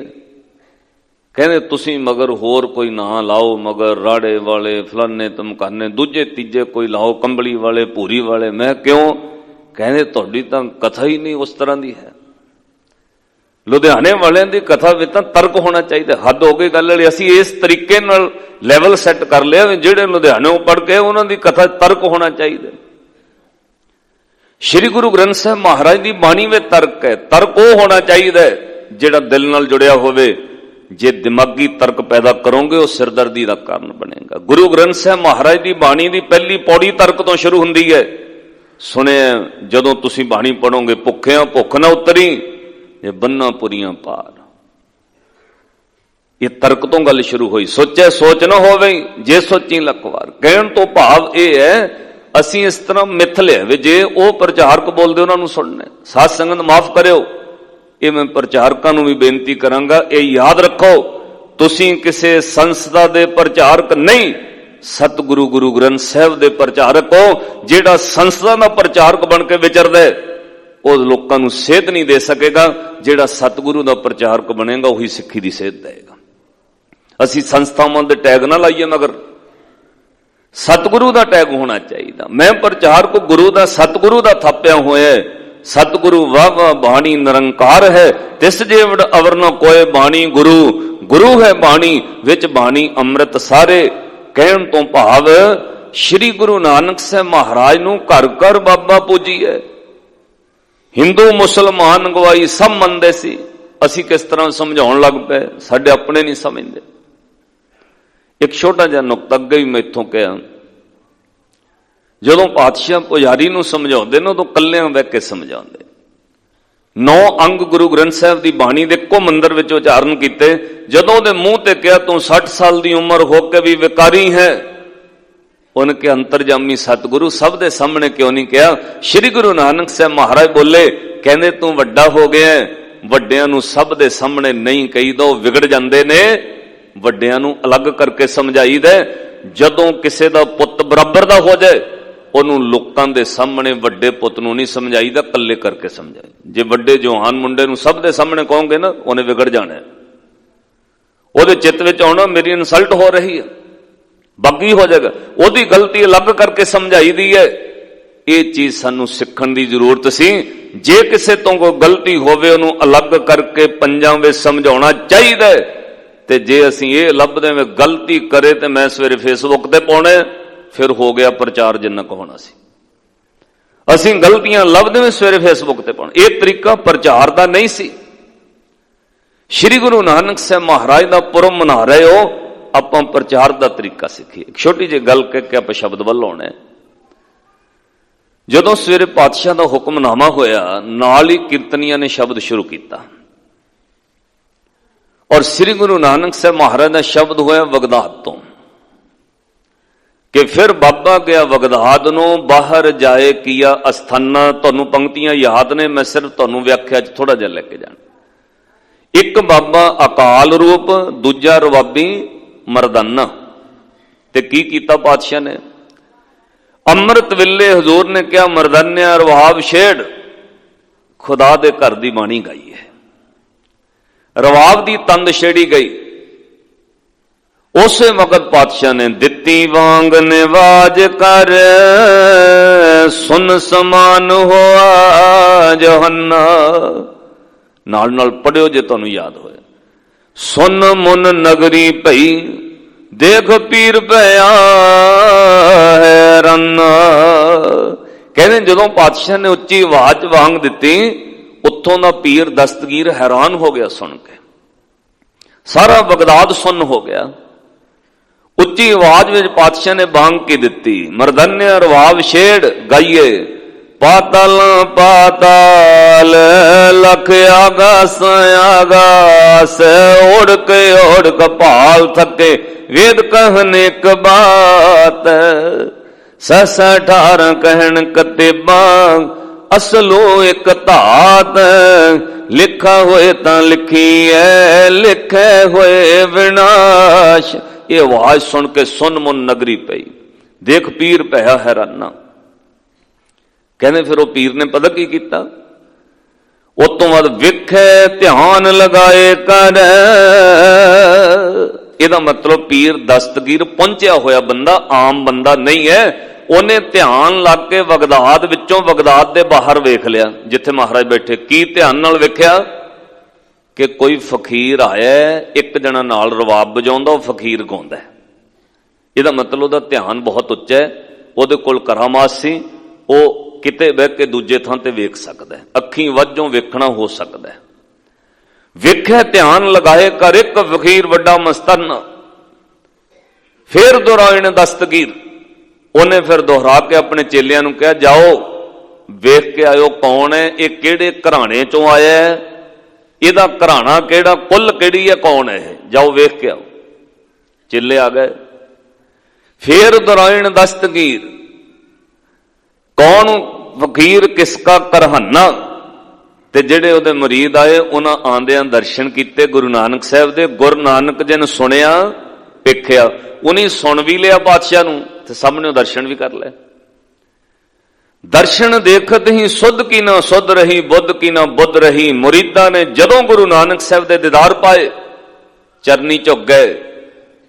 ਸ਼ਬਦ ਸੁਣਨ ਤੋਂ ਬਾਅਦ ਦਿਨ ਦਾ ਰੁਹਾਲਾ ਹੋਇਆ, ਵਾਪਸ ਮੁੜ ਗਏ। ਜਾ ਕੇ ਫਕੀਰ ਉਹ ਮੁਰੀਦ ਆਪਣੇ ਪੀਰ ਦਸਤਗੀਰ ਨੂੰ ਪਤਾ ਕੀ ਕਹਿੰਦੇ, ਕਹਿੰਦੇ ਉਹ ਫਕੀਰ ਨਹੀਂ ਹੈ ਕੋਈ। ਕਹਿੰਦਾ ਨਹੀਂ, ਮੈਂ ਵੇਖਿਆ ਧਿਆਨ ਲਿਆ ਕੇ, ਮੇਰੀ ਕਲਾ ਕਦੇ ਝੂਠੀ ਨਹੀਂ ਹੋ ਸਕਦੀ, ਮੈਂ ਧਿਆਨ ਲਾ ਕੇ ਵੇਖਿਆ, ਉਹ ਕੋਈ ਫਕੀਰ ਹੈ, ਇੱਕ ਉਹਦੇ ਨਾਲ ਰਵਾਬੀ ਹੈ। ਇਹ ਮੈਂ ਇੱਥੋਂ ਬਹਿ ਕੇ ਵੇਖ ਲਿਆ, ਤੁਹਾਨੂੰ ਮੈਂ ਪਤਾ ਕਰਨ ਘੱਲਿਆ ਕਿਹੜੇ ਘਰਾਣੇ ਦਾ ਉਹ ਫਕੀਰ ਹੈ, ਪੁੱਛ ਕੇ ਆਓ। ਮੁਰੀਦਾਂ ਕਿਹਾ ਜੀ ਉਹ ਫਕੀਰ ਨਹੀਂ ਹੈ ਕੋਈ। ਦਸਤਗੀਰ ਗੁੱਸੇ 'ਚ ਪੁੱਛਦਾ ਫਿਰ ਕੌਣ ਹੈ। ਹੁਣ ਮੁਰੀਦ ਪਤਾ ਕੀ ਬੋਲੇ, ਉਹਨੇ ਸੁਣ ਵੀ ਲਿਆ ਗੁਰੂ ਨਾਨਕ ਸਾਹਿਬ ਜੀ ਨੂੰ, ਉਹਨੇ ਦਰਸ਼ਨ ਵੀ ਕਰ ਲਏ। ਹੁਣ ਉਹ ਮੁਰੀਦ ਬੋਲੇ, ਕਹਿੰਦੇ ਨਾਨਕ ਕਲ ਵਿੱਚ ਆਇਆ, ਰੱਬ ਫਕੀਰ ਕੋ ਪਹਿਚਾਨਾ। ਕਹਿੰਦੇ ਉਹ ਤਾਂ ਗੁਰੂ ਨਾਨਕ ਹੈ, ਕਲ ਯੁੱਗ ਵਿੱਚ ਅਸੀਂ ਵੇਖਿਆ, ਉਹਦੇ ਦਰਸ਼ਨ ਕਰਕੇ ਆਏ, ਉਹ ਕੋਈ ਫਕੀਰ ਨਹੀਂ ਹੈ, ਰੱਬ ਹੈ। ਇੰਜ ਲੱਗਦਾ ਆਪ ਅੱਲਾ ਖੁਦਾ ਧਰਤੀ ਤੇ ਆਇਆ, ਕੱਲਾ ਫਕੀਰ ਨਹੀਂ ਹੈ, ਉਹ ਤਾਂ ਰੱਬ ਹੈ। ਰੱਬ ਫਕੀਰ ਇੱਕੋ ਪਹਿਚਾਨਾ। ਹੁਣ ਜਦੋਂ ਕਿਸੇ ਦੇ ਚੇਲੇ ਉਹਦੇ ਮੂੰਹ ਤੇ ਕਹਿਣ ਵੇ ਜਿਹਨੂੰ ਅਸੀਂ ਵੇਖ ਕੇ ਆਏ ਉਹ ਤਾਂ ਰੱਬ ਹੈ, ਦਸਤਗੀਰ ਦੇ ਸੁਭਾਵਕ ਗੁੱਸੇ ਵਿੱਚ ਆਉਣਾ ਸੀ, ਉਹ ਗੁੱਸੇ 'ਚ ਆ ਗਿਆ। ਨਾਲ ਹੀ ਪੌੜੀ ਫਿਰ ਭਾਈ ਗੁਰਦਾਸ ਸਾਹਿਬ ਨੇ ਲਿਖੀ, ਕਹਿੰਦੇ ਪੁੱਛੇ ਪੀਰ ਤਕਰਾਰ ਕਰ, ਤਕਰਾਰ ਕਰਕੇ ਗੁੱਸੇ 'ਚ ਆਪਣੇ ਮੁਰੀਦਾਂ ਨੂੰ ਕਹਿੰਦਾ ਕਾਫਰ ਹੈ, ਉਹਨੇ ਦੋ ਨਿਯਮ ਭੰਗ ਕੀਤੇ ਨੇ। ਇੱਕ ਬਗਦਾਦ ਵਿੱਚ ਸਾਡੇ ਇਸਲਾਮੀ ਸ਼ਹਿਰ ਵਿੱਚ ਸਾਜ਼ ਵਜਾਇਆ, ਦੂਜਾ ਉਹਨੇ ਭੰਗ ਕੀਤਾ ਲੱਖ ਪਤਾਲਾਂ ਪਤਾਲ ਲੱਖ ਆਗਾਸਾਂ ਆਗਾਸ ਉਹਨੇ ਕਿਹਾ। ਸਾਡੇ ਇਸਲਾਮ ਦੇ ਦੋ ਨਿਯਮ ਭੰਗ ਕੀਤੇ, ਉਹ ਕਾਫਰ ਹੈ। ਜਦੋਂ ਉਹਨੇ ਉੱਚੀ ਆਵਾਜ਼ ਵਿੱਚ ਲੈਕਚਰ ਦਿੱਤਾ, ਮੁਰੀਦ ਮਗਰ ਖੜੇ ਹੋ ਗਏ। ਅੱਧੇ ਚੇਲੇ ਉਹਦੇ ਮਗਰ ਤੁਰ ਪਏ, ਕਹਿੰਦੇ ਚਲੋ ਜੀ ਕਰਨਾ ਕੀ ਹੈ। ਕਹਿੰਦੇ ਜੇ ਤਾਂ ਨਾਨਕ ਨੇ ਸਾਨੂੰ ਜਵਾਬ ਸਹੀ ਦਿੱਤਾ ਠੀਕ ਹੈ, ਨਹੀਂ ਤਾਂ ਹੱਥ ਵਿੱਚ ਰੋੜੇ ਬੱਟੇ ਚੁੱਕ ਲਓ, ਉਸੇ ਜਗ੍ਹਾ ਉੱਤੇ ਰੋੜੇ ਬੱਟੇ ਮਾਰ ਮਾਰ ਕੇ ਫੌਤ ਕਰ ਦਿਓ, ਭਾਵ ਮੌਤ ਦੇ ਘਾਟ ਉਤਾਰ ਦਿਓ। ਚੱਲ ਪਏ ਮੁਰੀਦ, ਹੁਣ ਪਹੁੰਚ ਗਏ ਉੱਥੇ। ਪੁੱਛੇ ਪੀਰ ਤਕਰਾਰ ਕਰ। ਪਾਤਸ਼ਾਹ ਨੂੰ ਆਉਂਦਾ ਵਿਚਾਰ ਨਹੀਂ ਕਰਨ ਲੱਗਾ, ਕਹਿੰਦੇ ਤਕਰਾਰ ਭਾਵ ਝਗੜੇ ਦੇ ਲਹਿਜੇ ਨਾਲ ਬੋਲਿਆ। ਤੁਸੀਂ ਕੀ ਅੱਤ ਚੱਕੀ ਇੱਥੇ, ਇੱਥੋਂ ਆ ਕੇ ਬੋਲਿਆ। ਪੁੱਛੇ ਪੀਰ ਤਕਰਾਰ ਕਰ, ਇਹ ਫਕੀਰ ਵੱਡਾ ਆਤਾਈ, ਇੱਥੇ ਵਿੱਚ ਬਗਦਾਦ ਦੇ ਵੱਡੀ ਕਰਾਮਾਤ ਦਿਖਲਾਈ।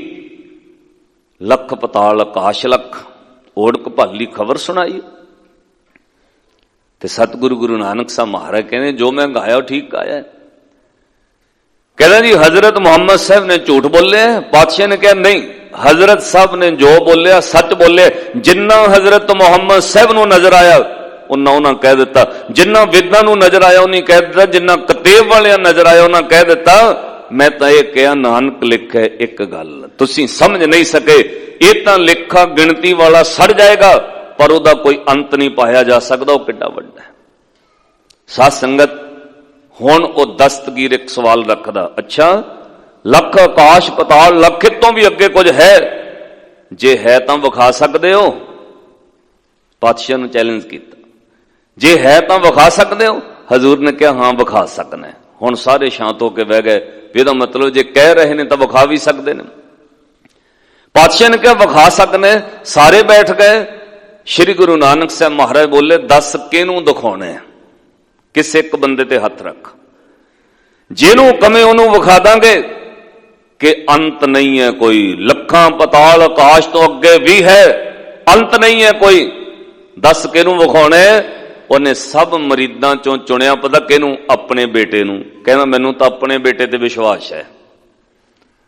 ਸਾਧ ਸੰਗਤ ਇੱਥੇ ਕਿੰਨੇ ਵੀ ਵੱਡੇ ਕੋਈ ਅਖਵਾਨ, ਉਹਨਾਂ ਨੂੰ ਆਪਣਿਆਂ ਤੇ ਵਿਸ਼ਵਾਸ ਹੁੰਦਾ। ਇੱਕ ਮੇਰੇ ਗੁਰੂ ਨਾਨਕ ਦਾ ਘਰ ਹੈ ਜਿੱਥੇ ਆਪਣੇ ਪੁੱਤਾਂ ਨੂੰ ਛੱਡ ਕੇ ਸੇਵਾਦਾਰ ਤੇ ਵਿਸ਼ਵਾਸ ਗੁਰੂ ਨੇ ਕੀਤਾ, ਨਹੀਂ ਤਾਂ ਕੋਈ ਵਿਖਾ ਦੇ। ਦੇਹ ਧਾਰੀ ਕੋਈ ਵੀ ਵਿਖਾ ਦਿਓ ਜਿਹਨੇ ਆਪਣੇ ਪੁੱਤ ਭਤੀਜੇ ਭਾਣਜਿਆਂ ਤੇ ਵਿਸ਼ਵਾਸ ਛੱਡ ਕੇ ਕਿਸੇ ਸੇਵਕ ਤੇ ਕੀਤਾ ਹੋਵੇ। ਇੱਕ ਗੁਰੂ ਨਾਨਕ ਦਾ ਘਰ ਹੈ ਆਪਣੇ ਪੁੱਤਾਂ ਨੂੰ ਛੱਡ ਕੇ ਜਿੱਥੇ ਸੇਵਕ ਤੇ ਵਿਸ਼ਵਾਸ ਕੀਤਾ। ਪੀਰ ਦਸਤਗੀਰ ਨੇ ਆਪਣੇ ਬੇਟੇ ਤੇ ਵਿਸ਼ਵਾਸ ਕੀਤਾ। ਪਾਤਸ਼ਾਹ ਨੇ ਸਾਹਮਣੇ ਬਿਠਾ ਕੇ ਕਿਹਾ, ਬੇਟਾ ਅੱਖਾਂ ਬੰਦ ਕਰ, ਫਿਰ ਧਿਆਨ ਲਵਾਈਏ। ਗੁਰੂ ਨਾਨਕ ਜੀ ਨੇ ਸੁਣਿਆ ਵੇਖਿਆ। ਉਸੇ ਵਕਤ ਭਾਈ ਗੁਰਦਾਸ ਸਾਹਿਬ ਲਿਖਦੇ, ਨਾਲ ਲੀਤਾ ਬੇਟਾ ਪੀਰ ਦਾ ਅੱਖੀ ਮੀਟ ਗਿਆ ਵਾਈ, ਲੱਖ ਆਕਾਸ਼ ਪਤਾਲ ਲੱਖ ਅੱਖ ਫੁਰਕ ਵਿੱਚ ਸਭ ਦਿਖਲਾਈ। ਹੁਣ ਮਹਾਰਾਜ ਨੇ ਕਿਹਾ, ਪੁੱਤਰਾ ਤੇਰੇ ਪਿਓ ਨੇ ਵੀ ਵਿਸ਼ਵਾਸ ਨਹੀਂ ਕਰਨਾ, ਰੱਬ ਦਾ ਮਾਰਗ ਬਹੁਤ ਵੱਡਾ ਹੈ।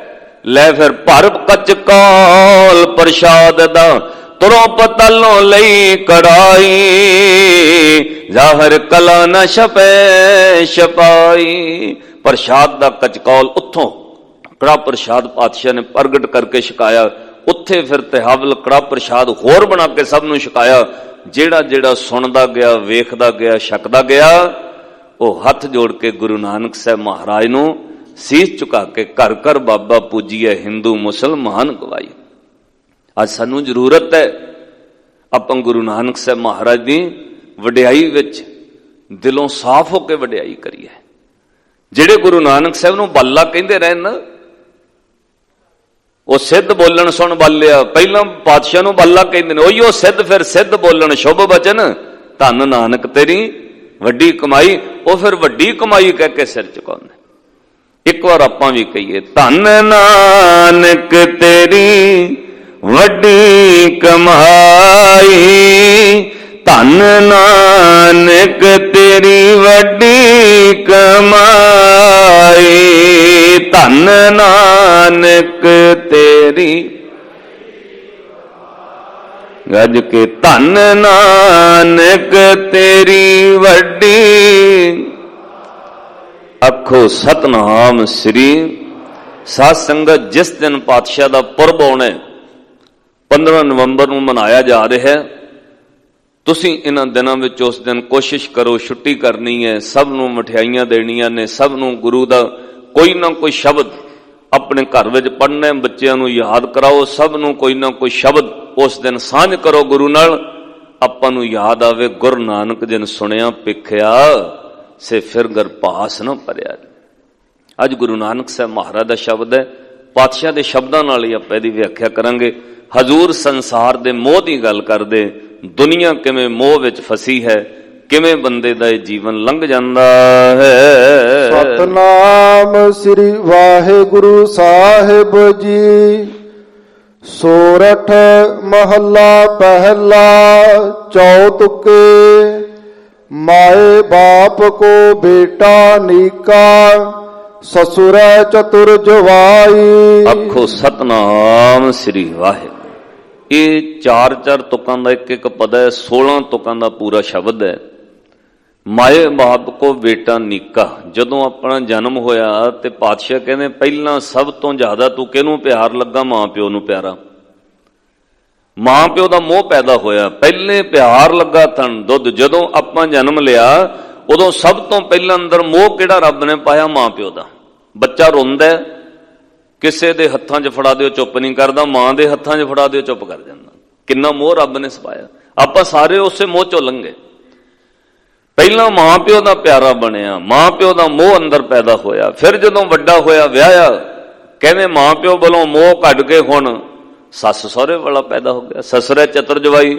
ਹੁਣ ਉਹਨਾਂ ਨੂੰ ਜਵਾਈ ਚੰਗਾ ਲੱਗਦਾ, ਹੁਣ ਉਹਨੂੰ ਉਹ ਰਿਸ਼ਤੇ ਚੰਗੇ ਲੱਗਦੇ, ਉਹ ਵੀ ਮੋਹ ਪਿਆਰ ਮਿਲਦਾ। ਇਸ ਤਰ੍ਹਾਂ ਸੰਸਾਰ ਵਿੱਚ ਇਹ ਮੋਹ ਦੀ ਦੁਨੀਆ ਵਿੱਚ ਬੰਦੇ ਦੀ ਸ਼ੁਰੂਆਤ ਹੁੰਦੀ, ਮੋਹ ਤੱਕ ਹੀ ਅੰਤ ਤੱਕ ਚੱਲਦਾ ਹੈ। ਬਾਲ ਕੰਨਿਆ ਕੋ ਬਾਪ ਪਿਆਰਾ, ਭਾਈ ਕੋ ਅਤ ਭਾਈ। ਕਹਿੰਦੇ ਸਹੁਰਿਆਂ ਦਾ ਪਿਆਰਾ ਬਣਿਆ ਜਵਾਈ, ਉਹ ਮਾਣ ਕਰਨ ਲੱਗ ਪਏ, ਉਹ ਪਿਆਰ ਕਰਨ ਲੱਗ ਪਏ, ਉਹਨਾਂ ਦੇ ਮੋਹ ਚ ਆ ਗਿਆ। ਫਿਰ ਇਹ ਬੱਚਿਆਂ ਵਾਲਾ ਖੁਦ ਹੋ ਗਿਆ। ਜਦੋਂ ਬੱਚੇ ਹੋਏ ਤਾਂ ਕਹਿੰਦੇ ਬਾਲ ਕੰਨਿਆ, ਛੋਟੇ ਧੀਆਂ ਪੁੱਤਾਂ ਨੂੰ ਪਿਓ ਪਿਆਰਾ ਹੋਣ ਲੱਗ ਪਿਆ, ਪਿਓ ਨੂੰ ਆਪਣੇ ਧੀ ਪੁੱਤ ਪਿਆਰੇ ਹੋਣ ਲੱਗ ਪਏ। ਬੰਦਾ ਕਿਤੇ ਵੀ ਚਲਾ ਜਾਏ, ਤੁਸੀਂ ਜਿੰਨਾ ਮਰਜ਼ੀ ਪੈਸਾ ਖਰਚ ਕੇ ਦੇਸ਼ ਵਿਦੇਸ਼ ਪਹਾੜਾਂ ਤੇ ਘੁੰਮਾਓ, ਤੁਹਾਨੂੰ ਸ਼ਾਂਤੀ ਆਪਣੇ ਘਰ ਆ ਕੇ ਹੀ ਆਉਣੀ ਹੈ। ਬੰਦਾ ਬਾਹਰ ਭਾਵੇਂ ਜੋ ਮਰਜ਼ੀ ਕਿਤੇ ਘੁੰਮ ਕੇ ਆਵੇ, ਘਰ ਦਾ ਮੋਹ ਇਸ ਤਰ੍ਹਾਂ ਦਾ।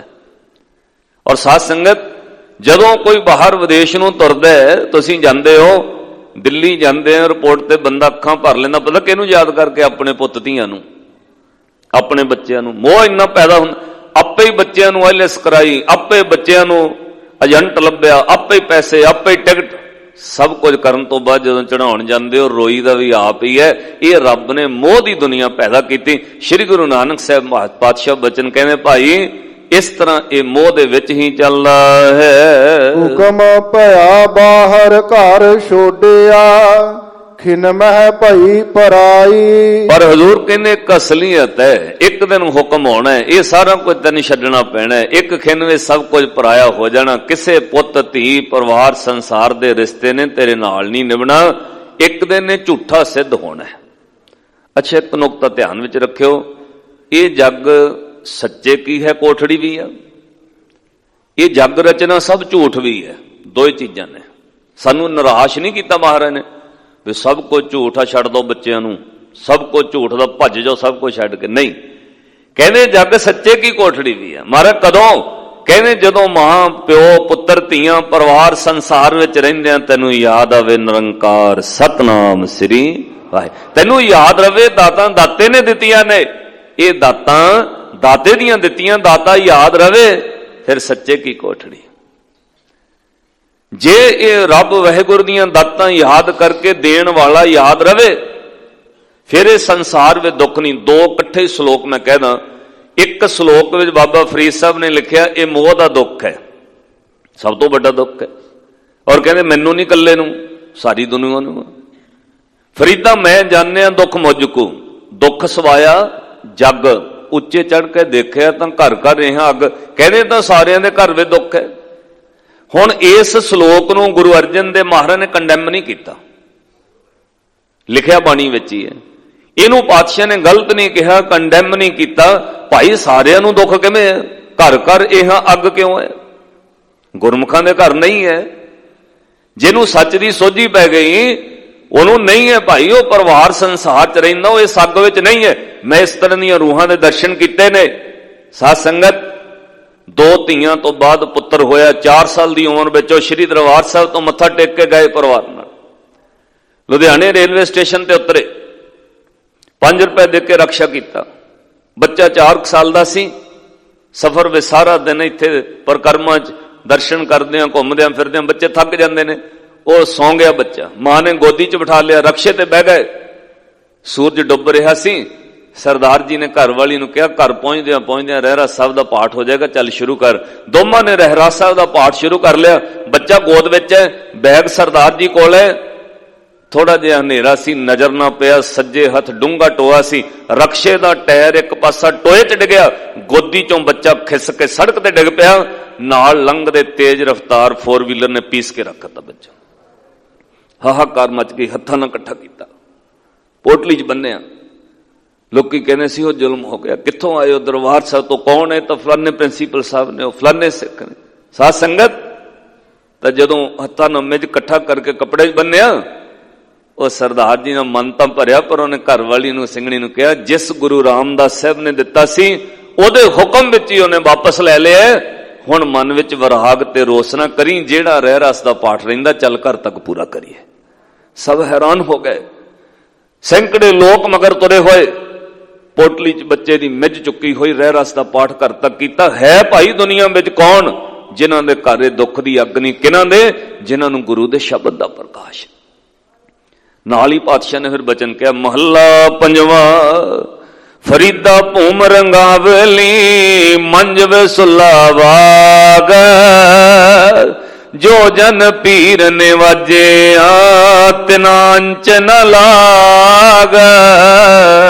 ਜਿਨ੍ਹਾਂ ਨੂੰ ਗੁਰੂ ਨੇ ਨਵਾਜਿਆ ਉਹਨਾਂ ਨੂੰ ਦੁੱਖ ਆਂਚ ਨਹੀਂ ਲੱਗਦਾ। ਹੁੰਦਾ ਜ਼ਰੂਰ ਹੈ, ਦੁੱਖ ਨਾ ਹੀ ਸਭ ਸੁੱਖ ਹੀ ਹੈ ਦੇ, ਉਹਦੇ ਵਿੱਚ ਤਬਦੀਲ ਹੋ ਜਾਣ। ਅੱਜ ਪਾਤਸ਼ਾਹ ਨੇ ਬਚਨ ਕਹੇ, ਭਾਈ ਜਿੱਦਣ ਹੁਕਮ ਵਰਦਾ ਸਭ ਕੋਈ ਪਰਾਇਆ ਹੁੰਦਾ, ਪਰ ਰੱਬ ਦੇ ਨਾਮ ਨਾਲ ਜੁੜ ਕੇ ਗੁਰੂ ਦੀ ਸੂਝ-ਬੂਝ ਪ੍ਰਾਪਤ ਹੁੰਦੀ ਹੈ। ਨਾਮ ਦਾਨ ਇਸਨਾਨ ਨ ਮਨ ਮੁਖ, ਤਿਤ ਤਨ ਧੂੜ ਤੁਮਾਈ। ਜਿਹਦੇ ਪੱਲੇ ਮਨਮੁਖ ਦੇ ਸੰਸਾਰ ਰਹਿ ਗਿਆ, ਨਾਮ ਦਾ ਇਸ਼ਨਾਨ ਪ੍ਰਾਪਤ ਨਾ ਹੋਇਆ, ਉਹਨੇ ਮਨ ਨੂੰ ਇਹ ਦੇਹ ਪਾ ਕੇ ਖੇ ਖੁਆਰ ਹੀ ਕੀਤਾ। ਤਿਤ ਤਨ ਧੂੜ ਤੁਮਾਈ, ਮਨ ਨੂੰ ਖੇ ਖੁਆਰ ਹੀ ਹੋਇਆ ਹੈ। ਮਨ ਮਾਨਿਆ ਨਾਮ ਸਖਾਈ। ਦੂਜੇ ਪਾਸੇ ਜਿਨ੍ਹਾਂ ਦਾ ਮਨ ਮੰਨ ਗਿਆ ਗੁਰੂ ਦੇ ਸ਼ਬਦ ਨਾਲ, ਪਾਤਸ਼ਾਹ ਨੇ ਨਜ਼ਰ ਕੀਤੀ, ਉਹਨਾਂ ਨੂੰ ਆਪਣੀ ਸਾਖੀ ਜੋੜ ਦਿੱਤਾ ਹੈ। ਆਏ ਪਰੋ ਗੁਰ ਕੈ ਬਲਿਹਾਰੈ, ਜਿਨ ਸਾਚੀ ਬੂਝ 부ਝਾਈ। ਕਹਿੰਦੇ ਉਹ ਫਿਰ ਬਲਿਹਾਰ ਜਾਂਦੇ, ਪਾਏ ਪਰੋਂ ਗੁਰ ਕੈ ਬਲਿਹਾਰੈ।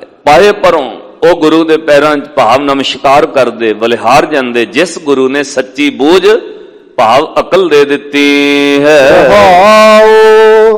ਜਗ ਸਿਉ ਝੂਠ ਪ੍ਰੀਤ ਮਨ ਬੇਦਿਆ, ਜਨ ਸਿਉ ਵਾਦ ਰਚਾਈ। ਹੁਣ ਪਾਤਸ਼ਾਹ ਮਨਮੁਖਾਂ ਦੀ ਗੱਲ ਕਰਦੇ, ਕਹਿੰਦੇ ਭਾਈ ਉਹ ਤਾਂ ਜੱਗ ਦੀ ਝੂਠੀ ਪ੍ਰੀਤ ਨਾਲ ਜੁੜੇ ਰਹਿੰਦੇ, ਮਨਮੁਖਾਂ ਦੇ ਨਾਲ ਉਹਨਾਂ ਦਾ ਬਹਿਣਾ ਉੱਠਣਾ ਰਹਿੰਦਾ, ਰੱਬ ਦੇ ਪਿਆਰਿਆਂ ਨਾਲ ਸਾਰਾ ਉਮਰ ਉਬਾਦ ਝਗੜਾ ਕਰਦੇ ਰਹਿੰਦੇ।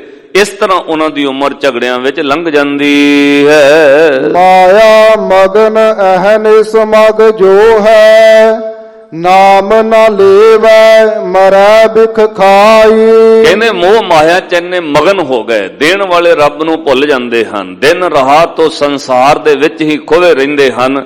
ਇਸ ਤਰ੍ਹਾਂ ਉਹ ਮਨ ਨੂੰ ਜ਼ਹਿਰ ਨਾਲ ਭਾਵ ਮਾੜੇ ਪਾਸੇ ਲੱਗ ਕੇ ਮਨ ਨੂੰ ਵਿਕਾਰਾਂ ਵਿੱਚ ਜੋੜ ਕੇ ਸੱਚ ਨੂੰ ਮਿਠਾਸ ਨੂੰ ਛੱਡ ਕੇ ਜ਼ਹਿਰ ਹੀ ਖਾਂਦੇ ਹਨ।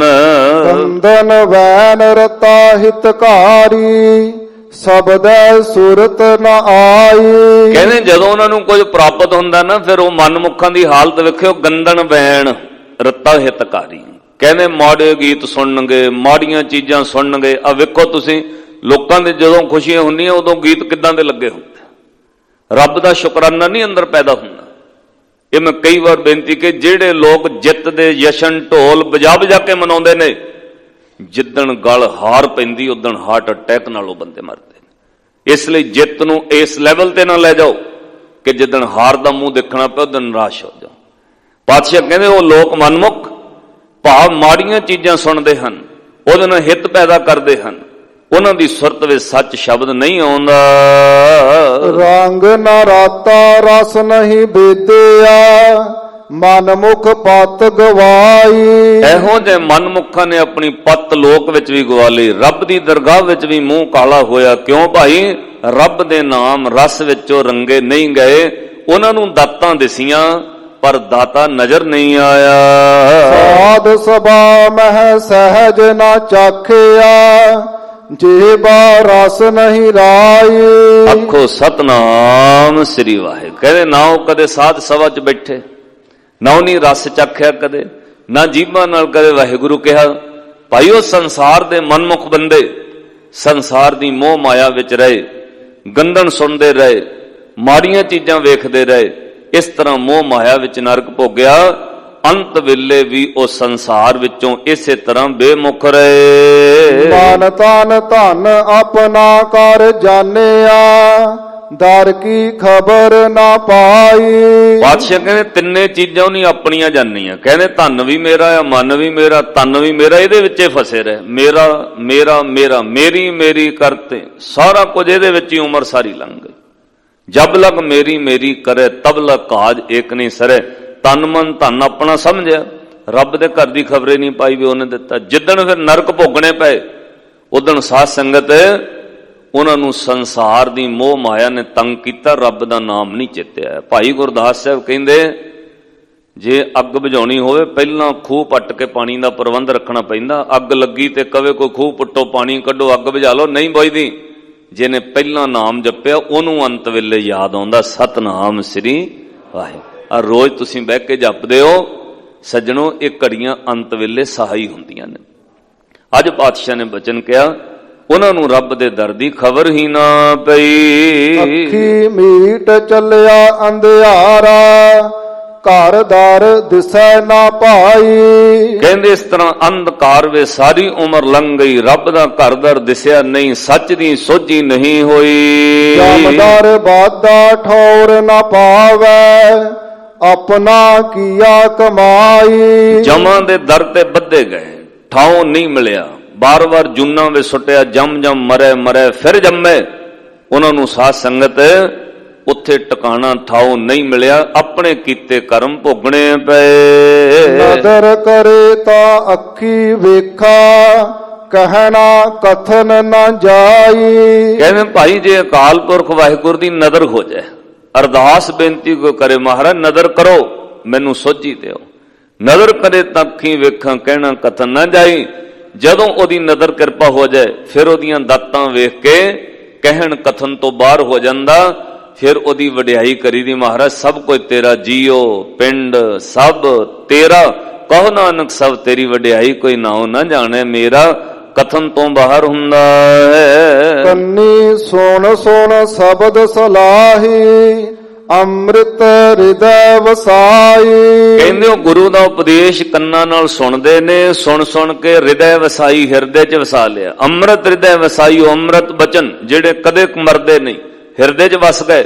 ਹੁਣ ਕੀ ਹੁੰਦਾ, ਰੋਜ਼ ਜਦੋਂ ਸਵੇਰੇ ਉੱਠ ਕੇ ਇਸ਼ਨਾਨ ਕਰਕੇ ਚਿਹਰਾ ਸ਼ੀਸ਼ੇ 'ਚ ਵੇਖਦੇ ਪਹਿਲਾਂ ਵਾਹਿਗੁਰੂ ਚੇਤੇ ਆਉਂਦਾ, ਹੰਕਾਰ ਨਹੀਂ ਆਉਂਦਾ। ਨੀਂਦ ਚੋਂ ਝਾਕ ਖੁੱਲੀ ਪਹਿਲਾਂ ਸ਼ਬਦ ਰਸਨਾ ਤੇ ਆਉਂਦਾ ਸਤਨਾਮ ਸ੍ਰੀ ਵਾਹਿਗੁਰੂ। ਕਿਉਂਕਿ ਹੁਣ ਹਿਰਦੇ 'ਚ ਵਸ ਗਿਆ, ਗੁਰ ਸਤਗੁਰ ਕਾ ਜੋ ਸਿੱਖ ਖਾਏ, ਸੋ ਪਲ ਕੇ ਉਠਰ ਨਾਮ ਧਿਆਵੇ। ਉੱਠਦਿਆਂ ਸਾਰ ਪਹਿਲਾਂ ਵਾਹਿਗੁਰੂ ਤੇ ਆਉਂਦਾ। ਇਸ ਤਰ੍ਹਾਂ ਅੰਮ੍ਰਿਤ ਬਚਨ ਹਿਰਦੇ ਵਿੱਚ ਵਸ ਗਏ। ਨਿਰਭਉ ਨਿਰੰਕਾਰ ਨਿਰਵੈਰ, ਪੂਰਨ ਜੋਤ ਸਮਾਈ। ਨਿਰਭਉ ਨਿਰੰਕਾਰ ਅਕਾਲ ਪੁਰਖ ਵਾਹਿਗੁਰੂ ਜਿਹਦਾ ਕਿਸੇ ਨਾਲ ਵੈਰ ਨਹੀਂ ਹੈ, ਉਹਦੀ ਪੂਰਨ ਜੋਤ ਹਿਰਦੇ 'ਚ ਵਸ ਗਈ। ਹੁਣ ਕਿਸੇ ਨਾਲ ਵੈਰ ਨਹੀਂ ਰਹੇਗਾ। ਜੇ ਕੋਈ ਸੰਸਾਰ ਵਿੱਚ ਨੋਕ ਝੋਕ ਹੋਵੇ ਇੱਕ ਪਲ ਵਿੱਚ ਮਿਟ ਜਾਂਦੀ। ਗੁਰਮੁਖਾਂ ਦਾ ਗੁੱਸਾ ਸਾਧ ਸੰਗਤ ਰੇਤ ਤੇ ਬਣੇ ਪਾਣੀ ਦੀ ਲੀਕ ਐ ਇਸ ਤਰ੍ਹਾਂ ਹੁੰਦਾ ਜਿਵੇਂ ਪਾਣੀ 'ਚ ਲੀਕ ਖਿੱਚੋ ਨਾਲ ਹੀ ਮਿਟ ਜਾਂਦੀ। ਮਨਮੁਖਾਂ ਦੇ ਕ੍ਰੋਧ ਤਾਂ ਪੱਥਰਾਂ ਦੀਆਂ ਲੀਕਾਂ ਹੈ, ਸਾਰੀ ਸਾਰੀ ਉਮਰ ਵੈਰ ਵਿਰੋਧ ਨਹੀਂ ਮਿਟਦੇ।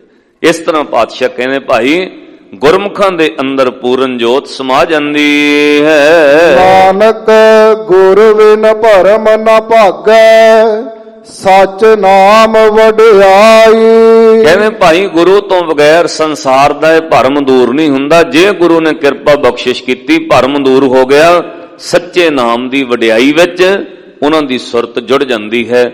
ਉਹ ਫਿਰ ਸੱਚੇ ਨਾਮ ਨਾਲ ਜੁੜਦੇ ਨੇ, ਰਹਿੰਦੇ ਵੀ ਸੰਸਾਰ ਵਿੱਚ ਪਰਿਵਾਰ ਵਿੱਚ, ਪਰ ਉੱਠਦਿਆਂ ਬਹਿੰਦਿਆਂ ਗੁਰੂ ਤੋਂ ਬਲਿਹਾਰ ਜਾ ਕੇ ਕਹਿੰਦੇ ਨੇ ਸਤਿਗੁਰ ਕੈ ਬਲਿਹਾਰ ਆਪਣੇ, ਸਤਿਗੁਰ ਕੈ ਬਲਿਹਾਰ। ਆਖੋ ਸਤਿਗੁਰ ਕੈ ਬਲਿਹਾਰ ਆਪਣੇ, ਸਤਿਗੁਰ ਕੈ ਬਲਿਹਾਰ। ਸਤਿਗੁਰ ਕੈ ਬਲਿਹਾਰ सतगुर केवल अज के सतगुर केवल हारे। सतगुर उन्होंने मिलता की है, कहते आगे सुख पाशे सुख सहजा, आगे सुख पाशे सुख सहजा, आगे सुख पाशे सुख, आगे सुख पाशे सुख, घर आनंद हमारे अपने सतगुर केवल हारे। सतगुर केवल हारे अपने सतगुर केवल हारे। सतगुर केवल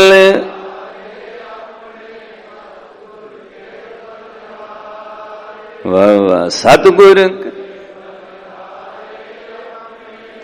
सतगुर केवल हारे। सतगुरु कृपा बख्शिश करन। पातशाह दा पुरब मनाउंदियां गुरु तो बलिहार जाइए, अरदास करो पातशाह सानू सत संतोख दया धर्म ये चीजां बख्शिश करो। अंदरों ईरखा जैलसी खत्म होवे। 52 बचन दशमेश पिता दे जरूर पढ़िया करो। जे गुरु कलगियां वाले दे पुत्र धीआं बनना ओहदे विचों सिख लियो। सिख सिख ते वसा करे, सिख पंथ दे वधे ले लोचे। साध संगत ये सारियां गल्लां ओहदे विच तुसीं बचन याद रखो। आओ पातशाह दी आखिरी पंक्तियां पढ़िए, फिर समाप्ति है। भुल चुक दी खिमा बख्शणी जी। कोटान कोट शुकर सतगुरु गुरु रामदास महाराज जी दा। प्यार नाल पंक्तियां सरवण करो जी। निर्भौ निरंकार निर्वैर, पूरन जोत समाई, नानक गुर बिन भरम न भागै, सच नाम वड्याई। वाहिगुरु जी का खालसा, वाहिगुरु जी की फतेह।